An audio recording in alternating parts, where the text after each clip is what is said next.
Hi guys! Good afternoon to everyone. Now is November 7, 2025 Friday. Guys, sa video kong to, ipiplex ko ang aking eyeglasses na photochromic at the same time anti-radiation po. Ang photochromic po, kung matatamaan po siya ng sunlight po, magiging tinted siya, magiging para siyang sunglasses. At anti-radiation pa siya. Oh, look at guys ha. Di ba clear siya? So, ibilad natin sa init guys ha. Wait guys ha. Mamaya guys, later guys, matinted na yan. Para na siyang sunglasses mamaya. Wait guys ha. Diyan.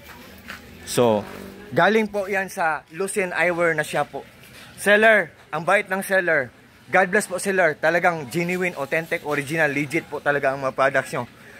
So, seller, God bless po. Thank you so much. Ang bait niyo po. Andito po ako sa outdoor ng bahay namin. Meron kasing outdoor garden dito sa labas ng bahay namin ito. Later na yan guys, babalikan natin yan. Ito ang outdoor garden namin guys oh. Yan, garden namin to, yan. Yan. Yan. Yan. So, ako ang nag-landscape niyan lahat guys. Kasi honestly, plantito ako guys. Ang bahay namin, first floor ng bahay namin, semyento. Second floor ng bahay namin, lumang kahoy guys, hindi pa na-renovate. So, pero ang mga plants guys, ano, ako ang nag-renovate niyan guys. Oh, yan. Yan.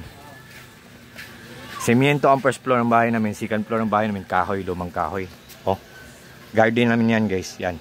So, yan. So, ito na guys oh. Ito ang labas ng bahay namin guys oh.